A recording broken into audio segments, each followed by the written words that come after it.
I am Lieutenant Assistant and today I am taking up of Early Childhood Education or ECE. Today, ibabahagi ko sa inyo kung bakit ako nandito at kung bakit ko ito pinagpapatuloy at kung ano ang aking teaching philosophy ng isang teacher. Tara, samahan niyo ako! Well, wala naman talaga sa puso ko ang pagtuturo at hilig sa mga bata, kundi ang aking nais ay ang agrikultura. Ngunit naniniwala ako na dinala ako ng Panginoon dito at may purpose siya sa akin. Early childhood education kung saan nagtuturo ka ng bata at hindi ka lang nagtuturo kundi tinutulungan dito yung mga bata na umunlad. Mailabas ang mga skill nila, umunlad yung mga knowledge at abilities na meron sila. Bilang isang future teacher, ang aking teaching philosophy ngayon ay every child have unique and capable learning style by their own way. Una sa lahat, dapat magiging supportive at enhancing teacher ang magiging future ko. Naniniwala ko na kapag sinuportahan ng isang bata, in-improve ang kanyang skill at kakayahan, ay magiging improve ito sa kanya, lalong-lalo na sa kanyang magiging future. Kung gusto niya man maging teacher, police, o kaya naman doctor.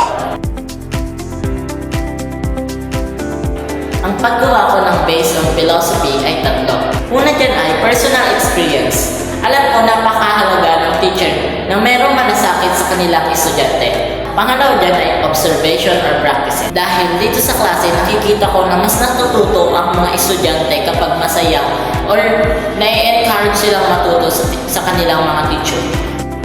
At ang huli ay education principle na kung saan dito nakikita ko sa aking mga klase na meron kami iba-ibang learning style. Ang iba ay mabilis umunawa, ang iba naman ay mabilis umintindi base sa kanilang nakikita or naiintindihan.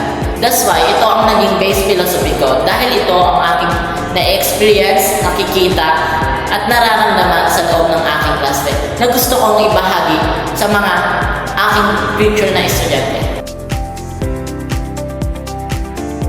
Still challenging pa rin kasi nahihirapan akong intindihin kung ano ba yung tamang pagtuturo kasi lahat ng aking nakikita mga teacher ay may iba-ibang o may kanya-kanyang paraan ng pagtuturo. Pinipilit kong hanapin kung ano ba yung paraan ko ng pagtuturo or yung approach ko as a future teacher.